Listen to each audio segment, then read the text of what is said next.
Okay, hello everyone.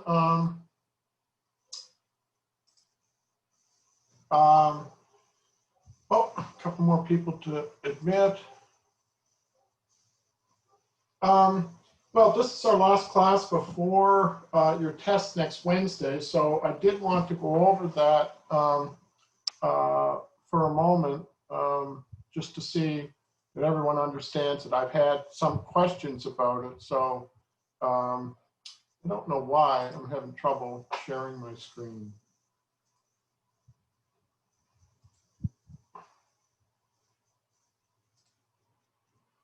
And why if I haul that up? You can't see the test there, can you? Yeah. No, I could see when you brought up the Word document. Oh, did I? Oh. Yeah, it's visible. Oh, sorry, not that.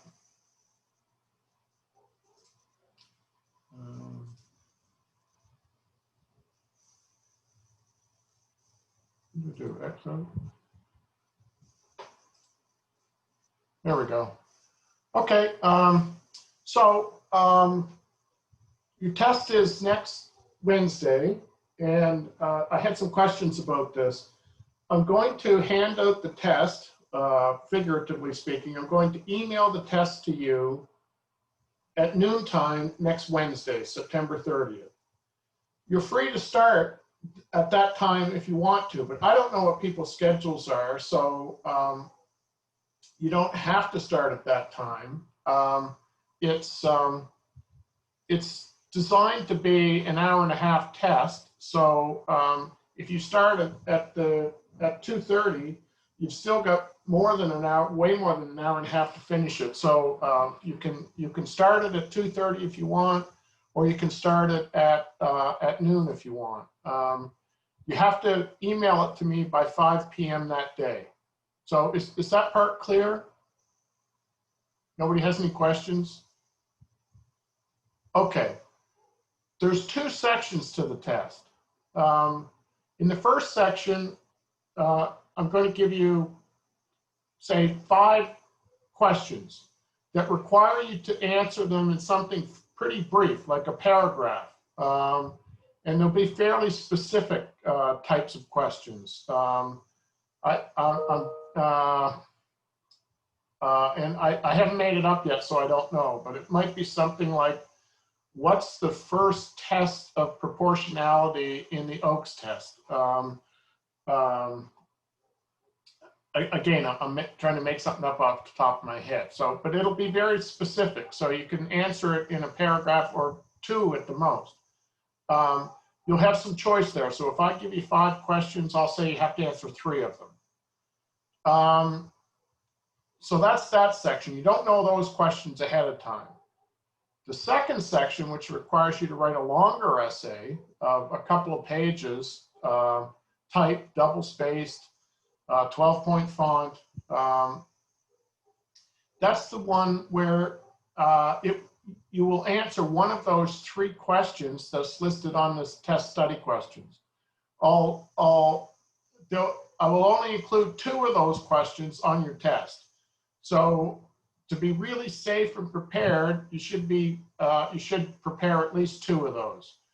Now, as it so happens, because this is ordinarily, I would say you have to write that out during the test time, but I don't have a way to judge that. So you can, if you want to prepare 2 of those questions ahead of time, and then just complete section 1 and hand the other one in at that time, then that's fine.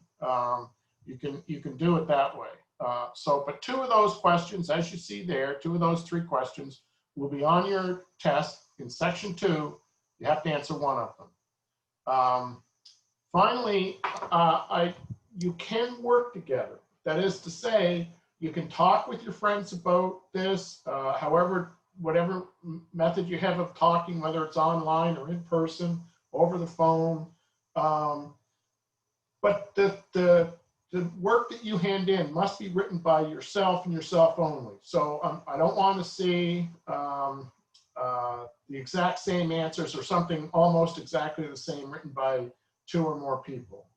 It's not a group project in that sense. Okay, so that's all I'm going to say about the test. Does anyone have any questions about it? So what about the references? References, this is not a research essay, so you don't have to go beyond what's written in the text or what's covered in the lectures. So just as you would be writing a test in class, you don't have to write references. So you don't have to write references here. You can say something like, as the judge says in the Oakes test, but you don't have to provide a reference or anything of that sort. If for whatever reason you want to go beyond the bounds of the reading in this course, then yes, reference it just as you would anything. So that would allow me to look it up. I don't care what referencing system you use. The whole point of referencing, as far as I can make out, is that it allows the reader, which in this case would be me, if I want to check out that source, I can find that easily. If I can't find it easily, then the reference has failed to do its work. Is that clear? Yes, thank you. Okay.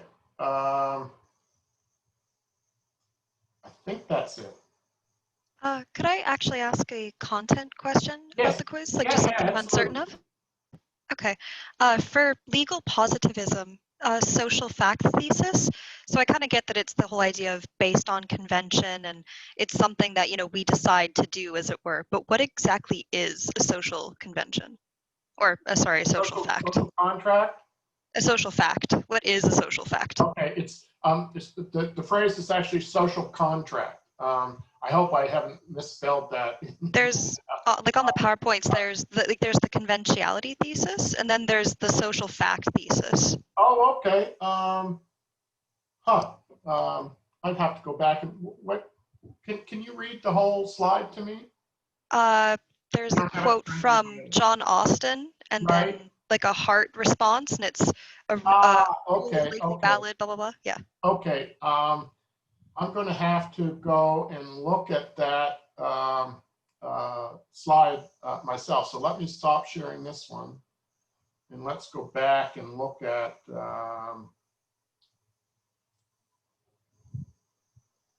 This would be in class 1. I believe. No, it'd be class 2. It's in class 2, isn't it? And it's slide 13. Okay, thank you. Okay. Yeah. So, yeah, legal positivism is the opposite of natural law theory, because natural law theory says that there's something in nature. So just as the law of gravity is in nature, so is the law that orders relationships between human beings. So the laws of that govern us are written in nature, just as physical laws are written in nature. It's kind of hard to wrap your head around that because it's hard to see what exactly that means. Obviously, there are different ways to access it. You access one through science, you access another one through, I guess, primarily priests and or judges expert in matters of theology as well. And at least historically, natural law theory was deeply religious. It became less so in the contemporary period, but it still has that history, and certainly some natural law theorists continue to be closely connected, particularly with the Roman Catholic Church. So legal positivism is a reaction against that. It says, no, there's nothing in nature itself about the law. It's not written by God in nature or anything like that. It's something that's the result of human conventions. So human beings decide between themselves what the law is going to be. And that's where, in that context, there are three theoretical commitments. And so so now I remember the conventionality thesis. Oh, sorry. Turn your phones off, by the way. No, sorry. The conventionality thesis. Oh, I don't have this shared, do I? Let me go down on that.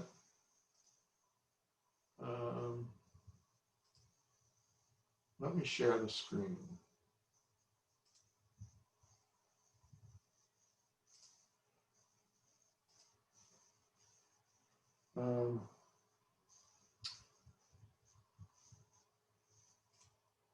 No.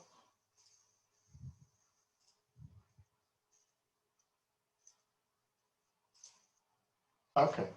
So yeah, so that's legal positivism, and then it's these three theoretical commitments: the conventionality thesis, the social fact thesis, and Hart and secondary rules.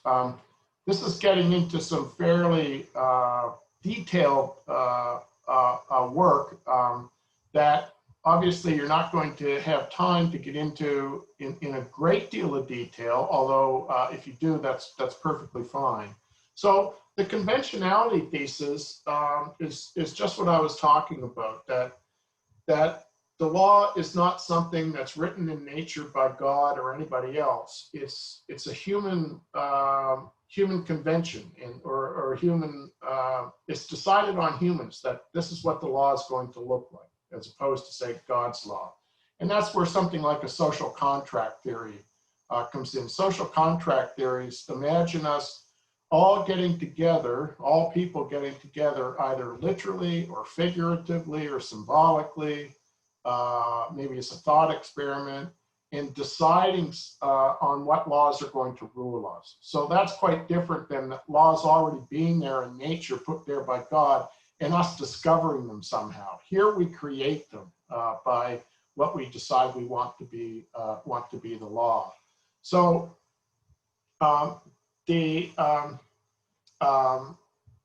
social fact thesis can be put in a very kind of formal way, in a society, yes, blah, blah, blah. But very simply, it's those laws which we typically follow, because there's a coercive state force which has the power to punish us when we don't obey those laws. These so-called primary laws control our behavior because they've got it's just a social fact that they've got the power of the state behind them. And then Austin's, and that comes from this philosopher named John Austin. I think those dates are, oh no, those dates aren't wrong. I'm thinking of John Searle. Okay. Another contemporary philosopher, or recent philosopher, H.L.R. Hart, says that, well, Austin's partially right, but he really only is covering some of the laws that we follow, and not all of them. So they miss secondary laws, which are really rules about rules. So what would be a good way to think about this? No, that escaped me. So it's just the machinery behind which the laws are made. So it could be, it has to go through an elected body, and so on and so forth. The majority of people have to agree on it, and so on and so forth. And these are some of the specifics that Hart adds. I would say that Hart's thesis is, in the detail, is not something you really have to, you're really going to be called upon to explain. I'm looking for more big picture stuff. What's the difference between positivism in natural law theory, and that positivism is based on social convention about what we decide is going to be the law, and we typically follow that because there's a coercive state power that forces us to do so.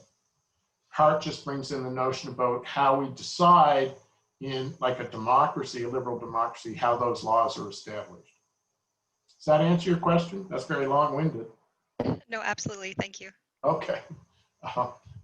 Sorry for the long-windedness. Any other questions, either formal about the exam or content? Remember, this exam only covers up to, what was it, last Friday's class? It doesn't cover any of the cases. So it covers all that material which was in the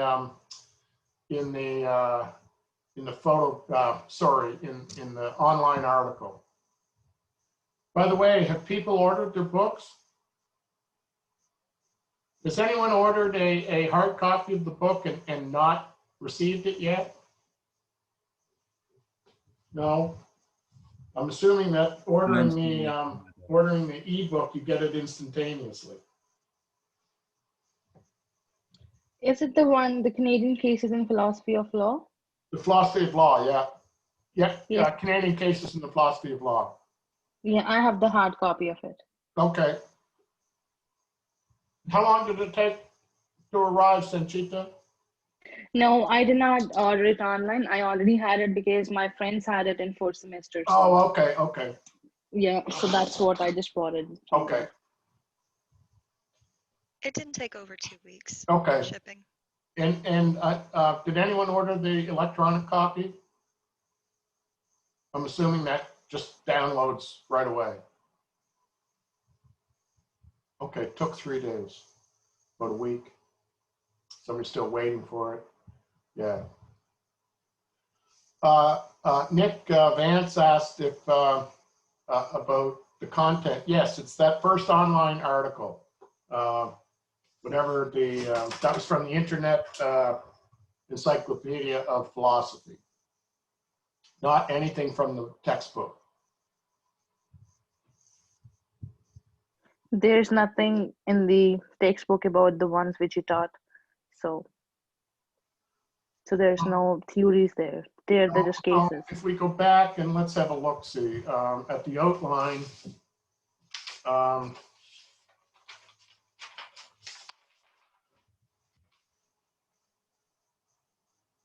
Yeah, it's that Philosophy of Law article that's online. There's 3 sections. We covered all of those, and that's what the exam's going to cover. Not the cases. So last time we started looking at constitutional law and looked at the Oakes test case and all of that. That's not on this exam. It'll be on the next one. Okay. Speaking about the outline, my mistake, I for some reason thought that I was very specific in what I wanted you to read for each week, and I haven't been. It's very general, and we're not doing all the cases in part 1, part 2, all of those things. We're picking out specific cases, so. But I will go back and be more specific in that tentative course outline, and I'll email that new tentative course outline to folks next week. Sorry about that, because I know I've had questions about what you're supposed to read, and I think I've just said, well, follow what's on the outline in the next class, but that wasn't very good advice because the outline is not nearly specific enough. Okay, so we're going to look today at some cases that many of which refer back to the Oakes test. And you'll remember that in the Oakes test, what they're looking at are laws that the governments put out there that infringe upon some right or freedom as described in the Charter of Rights and Freedoms. So right off the bat, there's a law that has a problem because it is in apparent violation of, or it is in violation of a right or freedom in the Charter. So the question then becomes, is it ever the case that such a law that infringes on a fundamental right or freedom, or a right or freedom, can it ever still be a legitimate law? And the answer to that question is yes, it can, but it has to pass what's come to be known as the Oakes test. Now, the Oakes test, the standard of proof is not like the criminal law beyond a reasonable doubt. It's the preponderance of probability. So it's more likely to be the case than not the case. So given that, there are a couple of things that you've got to consider here. First of all, is the objective of the law. So in the Oakes case, it was about the presumption of innocence. Is that presumption of innocence or presuming guilt, is that an important enough issue to override a constitutionally protected right or freedom? So that's the first thing you've got to look at. How important is this law? What's it trying to do? And would that be of sufficient importance? So in the Oakes case, they said, yes, drugs is a real problem, and society has a great interest in trying to control, I think I misshared that, trying to control, sorry, let me get rid of that. Trying to control drug trade. So in that case, they're saying, yes, this law that presumes the guilt of trafficking if you're caught with possession, that's an important enough issue that it could possibly override a constitutionally protected right or freedom, like presumed innocence. That's only one part, though. Besides being the objective being of sufficient importance, it has to be proportional. And that's where the Oakes test comes to these three requirements as they're outlined there. So they've got to be carefully designed to achieve the objective in question. They can't be arbitrary, unfair, so on and so forth, or irrational. They must, the means to achieve that objective must interfere as little as possible with your right or freedom. And third, there must be a proportionality between the effects of the measures which are responsible for limiting the Charter of Rights and the objective. So is the objective of the law being efficient in the sense that, are you getting enough out of this law that violates your Charter rights and freedoms to merit its being enforced? So those are the three things that you've got to look at. And as we saw with the Oakes case, they were not sufficiently well. It didn't pass in the Supreme Court's decision. It didn't pass the first test of proportionality. That it was based on some irrational considerations, and the irrational consideration of the law was that no matter how minuscule the amount of drug that you're caught with, illegal substance you're caught with, you could presume that the person was trafficking. That's just not a rational inference or assumption to make. So the case was cast out on those grounds. So when we come back, we're going to look at some other cases where those come into effect. Not so much in the one we're going to look at first, the Omar Khadr case. Do people remember this case from about 4 years ago? Anybody remember it? I keep going and missing a step when I want to share my screen. There we go. Wrong one, but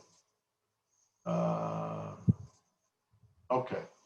So as it says in the background to the case in the slides, Omar Khadr was a Canadian, first generation Canadian. His parents were born in other countries. So, but he, like every Canadian except First Nations people, came from somewhere else originally. He was just very recent, first generation. That makes him no less Canadian than I know my family has been in Canada. On the English side, since the American Revolution, they came up after the Civil War, after the Revolution in 1777, 78. The other side, the Scottish side of my family, came to the country just a little later, that in the late 1790s. But the fact that my family has been here for a long time, and Omar Khadr's family has been here for, he's the first generation, makes no difference whatsoever. My wife is second generation Canadian. If you're Canadian, no matter how many generations you've got behind you. So that's important to remember. His parents came from Egypt, Cairo in Egypt, or from Palestine. They had connections to Osama bin Laden and Al Qaeda. I'm assuming that people do remember Osama bin Laden. He was the one who orchestrated the 9/11 attacks on the World Trade Center in New York, and a couple of other, one plane was going to crash into the Pentagon in Washington, D.C. and did, and another one, I can't remember what its target was, but it blew up in the air somewhere in the Midwest. So Osama bin Laden was, the top criminal listed in the U.S. A terrorist, labeled terrorist, and Al Qaeda was the group that he headed. During the time that Omar was growing up, his family spent time living in both Pakistan and Afghanistan. And after the 9/11 attacks, Osama bin Laden went to those two countries and hid there. So the family going to live in Pakistan and Afghanistan sort of solidified their connection to Al Qaeda and Osama bin Laden.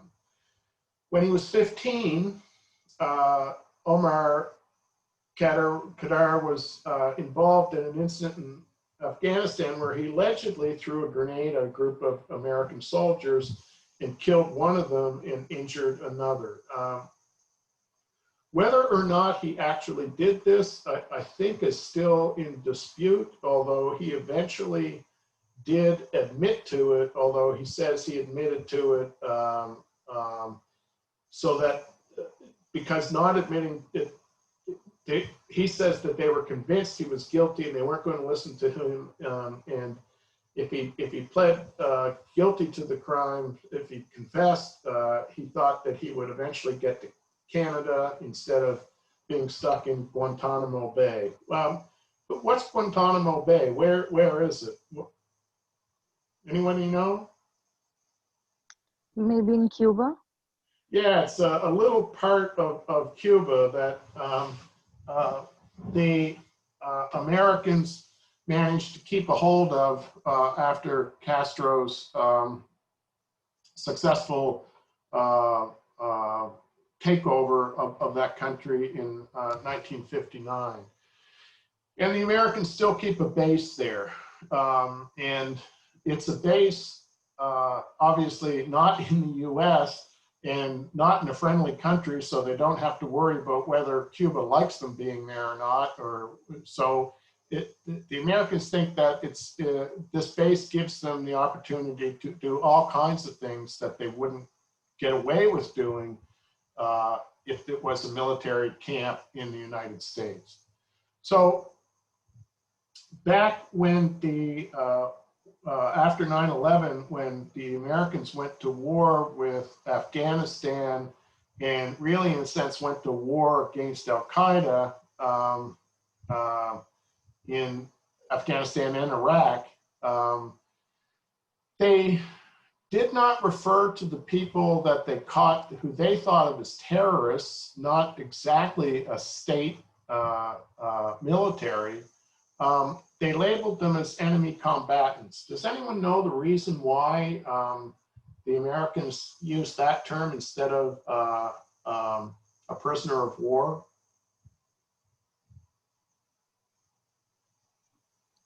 Which term? Prisoner of war versus enemy combatant. After the Second World War and all the atrocities found out about what the Nazis did both to Jews and homosexuals and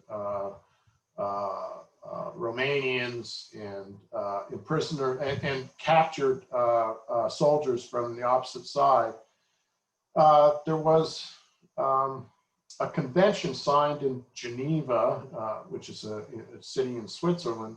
It's called the Geneva Conventions, and it has all kinds of rules established about what's allowed during times of war and what's not. And one of the parts of the Geneva Convention is how you're to treat a prisoner of war and how you're not to treat a prisoner of war. And so the Americans, who for a variety of reasons did not want them called a prisoner of war, so they called them enemy combatants and thought that that gave them some leeway to do things to the people that they captured, terrorists, that they could do stuff to them that would not be allowed under the Geneva Convention to prisoners of war. So that was an ongoing dispute both within and without the U.S. During the Bush administration. It was eventually overturned during the Obama administration. This is all just kind of background information. According to Omar Khadr, at least, he knew that he would never be released from the prison in Guantanamo Bay unless he thought he pleaded guilty, and he thought that if he did so, at some time he would be eligible to be sent to Canada. During his time in Guantanamo Bay, because he was a Canadian citizen, he was interviewed several times by Canadian officials, including our Secret Service, the CSIS. And they forwarded the material they got, the information they got from these interrogations to the Americans, who then used it to convict him in a court, some sort of court in Guantanamo Bay. They also, and the Canadians knew this, had him sleep deprived, and sleep deprivation of a certain kind makes you more likely to talk and makes you less really conscious of what it is you're saying. So there were all kinds of questions about that. Eventually, Khadr was repatriated to Canada and spent some time in prison, and but he was eventually released. Remember, he was 15 when he allegedly did these crimes, so that would typically mean that he's not charged as an adult. The United States is much more likely to charge underage people as adults than in Canada. So he got out of prison, although with a number of conditions, and he immediately sued the Canadian government for $20 million for violating his charter rights while he was a prisoner in Guantanamo Bay. In particular, he said that they violated, the government violated Section 7 of the Canadian Charter of Rights and Freedoms. And Section 7 is everyone has the right to life, liberty, and security of the person, and shall not be deprived thereof except in accordance with the principles of fundamental justice. So that's what the Supreme Court eventually found that the Canadian government was guilty of. We'll go back over that in a second. Knowing that, the newly elected Justin Trudeau government settled the lawsuit with Khadr by paying him $10.5 million. And Trudeau justified the settlement by saying, first of all, that the Supreme Court had already ruled that Khadr's charter rights had been violated, and paying 10 million or 10.5 million instead of 20 million was in some sense saving money. It would have cost much more to go to court and to give him 20 or more million dollars.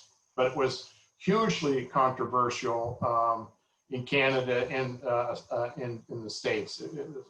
People said, well, the government of Canada just paid a terrorist $10.5 million. So why did the Supreme Court rule that Khadr had his Section 7 rights violated, the security of person in particular? Well, if charges were brought against Khadr in Canada, the trial would have had to go much, much, much differently. For example, he would have had all the information he requested, which the government did not provide to him. They did not provide it to him or to his lawyers. They said they didn't have to because he was in another country.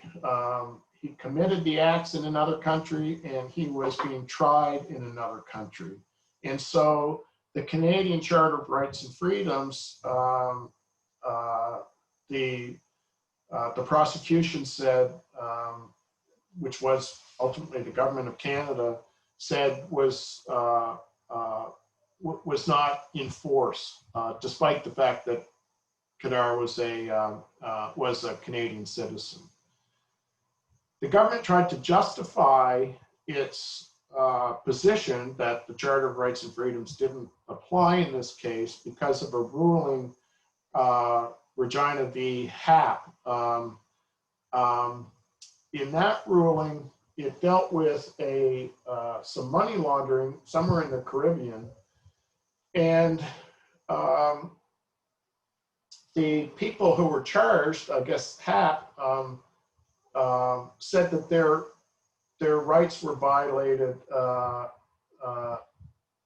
Their Charter of Rights and Freedoms was violated, in that if the trial had been held in Canada, or if the crimes had been done in Canada, the trial would have gone much, much differently. And in the Happ case, they said that they rejected Happ's arguments by saying, under the principle of comity, not comedy, comity. Does anyone know what that is? I certainly had to look it up. Did anyone look it up? It's basically that for lots of actions, you have to apply, if you're in a foreign country and get caught doing something, the rules in that foreign country apply. Just as if a foreigner is in Canada and does something here that we deem to be illegal, the laws of Canada will apply. So the argument here is that or the principle of comity is just that. So the government thought then that because Khadr Khadr, sorry, committed these crimes elsewhere, that the laws of that country ought to apply and not the Canadian laws. And again, they're referring to this Regina v. Happ case. Is that clear enough? I kind of bungled that a bit, but I hope that was somewhat clear. Any questions?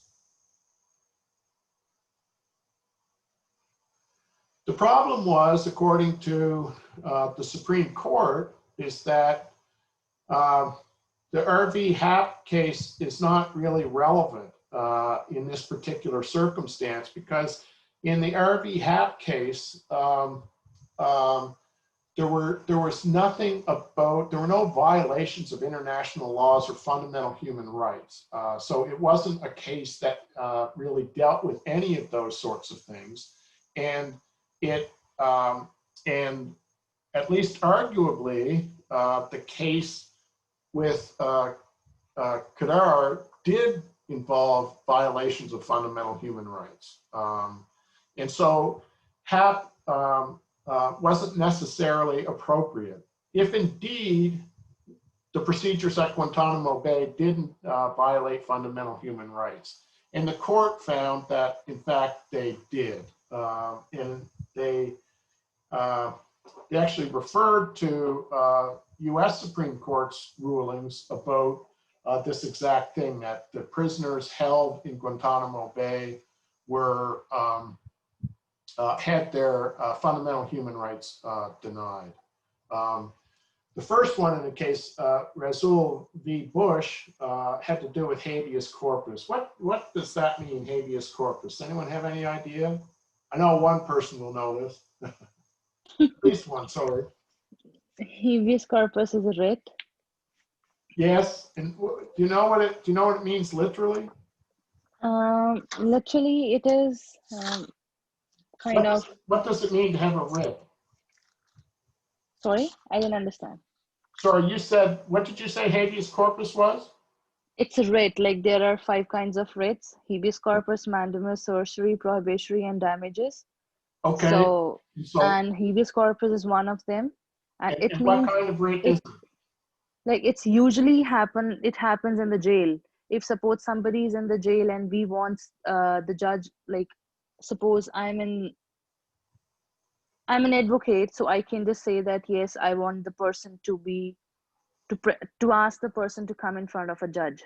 That's right. So, and that's yes. what corpus is, body. So it's bringing the body, bringing the prisoner to court in front of a yes. specific charge.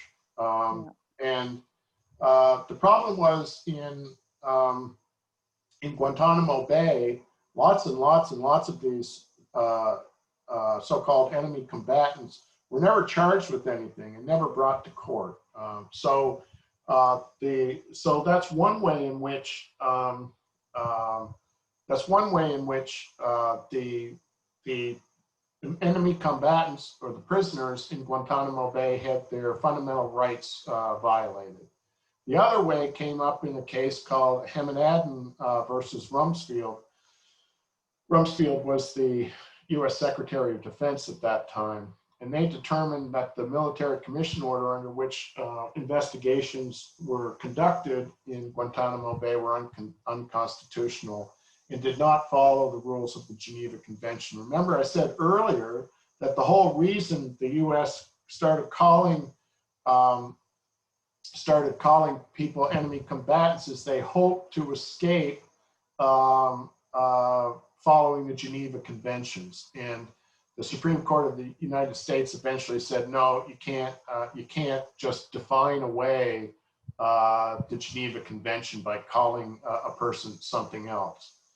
So because Canada is a signatory on 4 Geneva Conventions, the Supreme Court had to rule, it felt, that Omar Khadr's rights were indeed violated, and that the ruling against him didn't hold, and that the Canadian government participated and helped in his conviction in fundamentally flawed and unfair trial meant that we were responsible, and that again, that's why Khadr sued, and that's why the government eventually settled. Any questions about that? I hope you're noticing a kind of pattern here. What happens in these cases we're going to look at is, or at least oftentimes is, there's something that happens and/or there's a law in place that is questionable. And it usually is questionable in terms of what's contained within the Charter of Rights and Freedoms.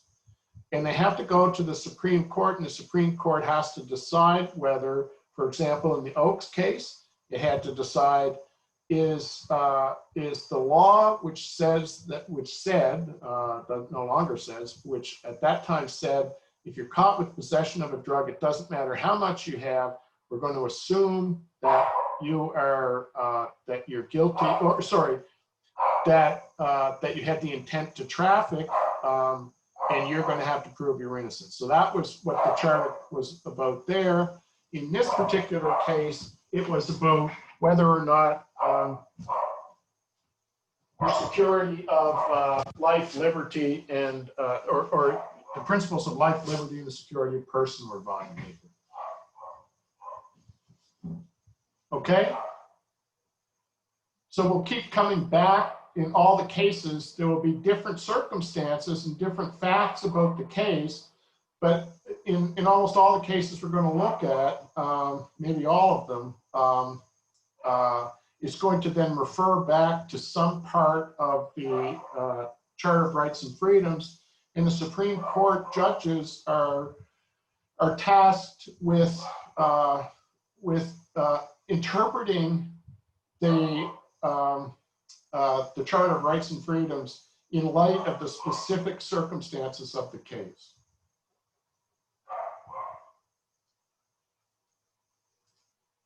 Okay. Let's go on then to the next case, which will be the last one we get to today, because we won't get to the Keegster case. So for next time, for next Friday, read the Keegster case, and maybe another one if that I'll let you know when I redo the outline. So okay.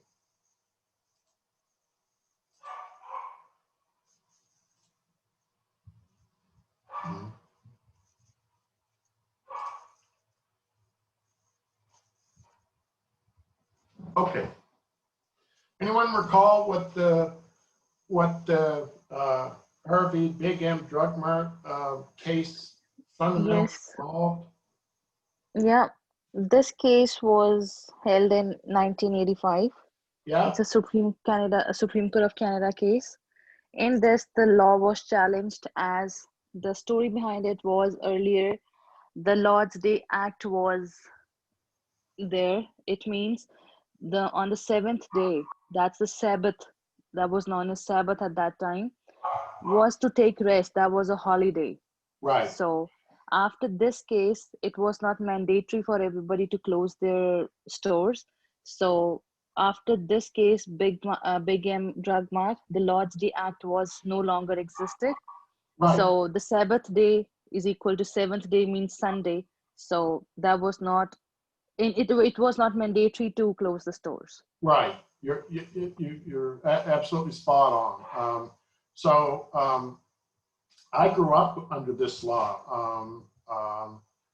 And for those of you who don't know much about Christianity,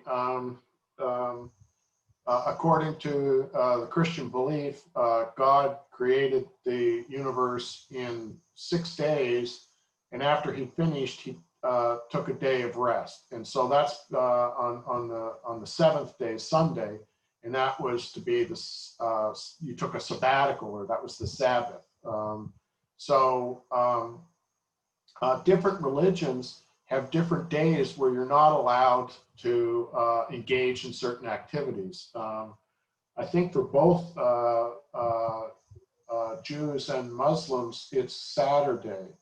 I know Hindus have lots and lots and lots of holidays, but if I'm not mistaken, it's not a particular single day of the week. Am I right or wrong about that? Yes, you're right. I'm right? Okay. This might seem a bit odd to Hindus, but in the Judaic, in the Abrahamic religions, Judaism, Christianity, Islam, there's a day where you're supposed to rest in some manner or another, although Jews and Muslims have different days to do this. So Canada, founded by settlers who, coming from a Christian tradition, chose Sunday as the day that nobody. That's not quite true. That most businesses had to close. The only exceptions to that were businesses that were somehow necessary, like hospitals, maybe like pharmacies. So there were a few businesses that were allowed to open and services that you were allowed to have, but otherwise, everything, it was the law that you had to be closed. And those were called the Lord's Day laws. This had been challenged a number of times by various people, saying that the fundamental problem here is that this is discriminatory for people who are not Christians, but it never won. And then this case came up, and it was different. A different result came in part because this happened. What'd you say? 1985, I think, Sajita. Yes. So it's post 1985. It's post the new Canadian Charter of Rights and Freedoms, and so that was what's at issue. Now you had Canada's own Charter of Rights and Freedoms, and in Section 2 of that, there's a guarantee of freedom of religion and conscience, and that charter right had never been stipulated so explicitly before. And so the Supreme Court had something new that they had to take into account. But before dealing with the matter of whether or not Section 2's guarantee of freedom of religion was violated, the Supreme Court had to deal with the issue about whether or not a corporation, Big M Drug Mart, could make an argument about an infringement of a charter right, or could only an individual claim that they have freedom of religion and therefore have that heard in court. The court ultimately said it doesn't matter who the defendant is in a case. It can be a person from any religion or an atheist, but it can also be a corporation, because what's at stake here, what's of importance here is not who the defendant is that there is a defendant. Somebody or something, a person or a corporation, has been charged with breaking a law. In this case, breaking the Lord's Day law by opening their business on Sunday. It has to be the case in any fair society that you can defend yourself, and that right is stipulated in the Charter of Rights and Freedoms as well. So the Supreme Court has said it's irrelevant here. Anybody can defend themselves if they're charged. So they said the court case will be heard. As I recall, I think I said earlier that pharmacies were one of those things that were allowed to open because they were deemed a necessary service. So pharmacies could open, but people being what they are, they kept trying to stretch the law and stretch the law. So the court, they came up with these elaborate schemes of what square footage you could open up of your store. So, you know, you'd say had to close the cosmetics department in the pharmacy because that wasn't necessary or essential services, and so on. So, and what Big M Drug Mart eventually did was just say, you know, to heck with square footage laws and all that stuff. We're just opening the store, and it was, as I gather, as I recall, a huge pharmacy, like a pharmacy grocery store, almost of that sort. So, yeah, it's hard to believe now because everything's open on Sunday. But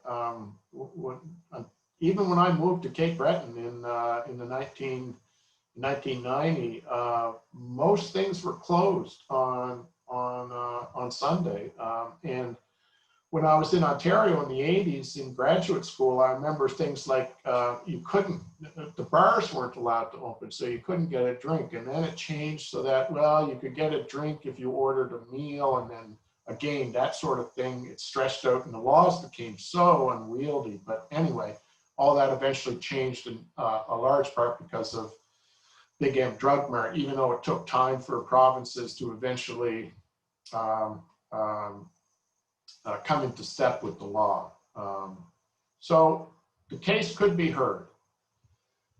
So given that, the Crown argued here in defense of the Lord's Day laws that, and this came specifically, I guess it was in Ontario, that although the law started as an observance of a Christian day of rest, it had long since, that intent had become irrelevant, because really what it was now was just to ensure that everyone had a day off where they didn't have to work.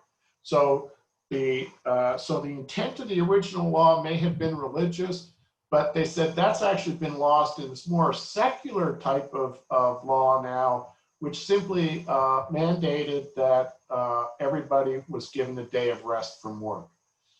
That was never quite true because, as I was saying, there were services where you had to work on those days or did work on those days, so there were exceptions. But anyway, that's what the Crown argued, that although it started as a religious thing, it was no longer a religious thing, and it was a secular effect that they were looking for, a day off for everyone. The court ruled that that just doesn't hold water. That even if the effect of the law has changed from when it was first made, its primary purpose is this compulsory sabbatical observance.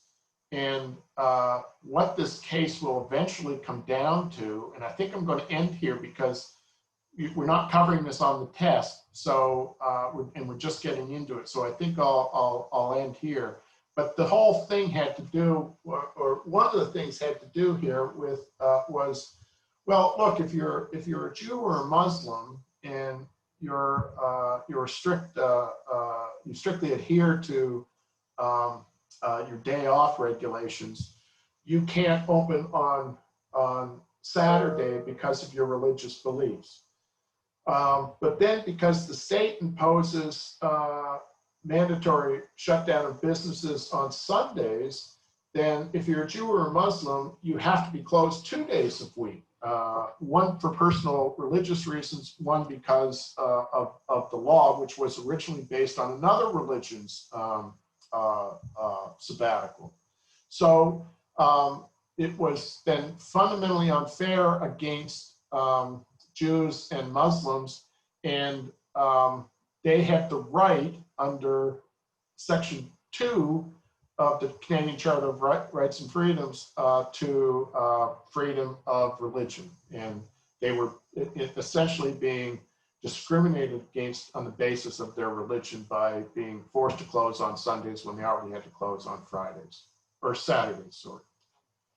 So again, I'm going to leave it there because we don't have that much time left in class, and we're just starting to really get into the nuts and bolts of this case, which won't be on the test next Wednesday.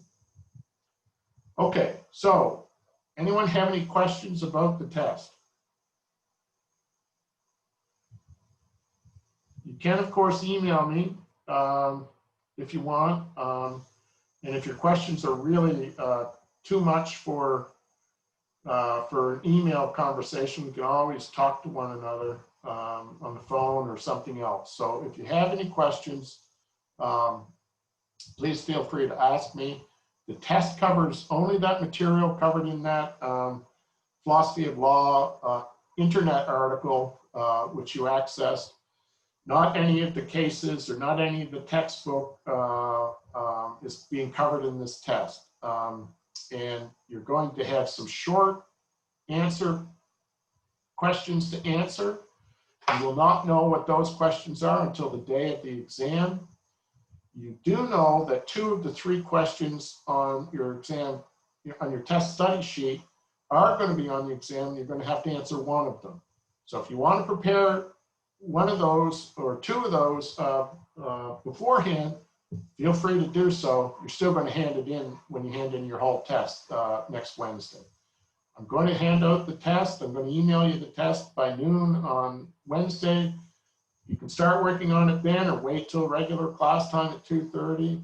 The point is that you've got to email it back to me by 5 p.m.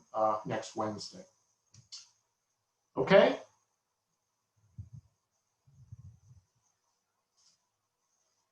Okay. Thank you so much. You're welcome. And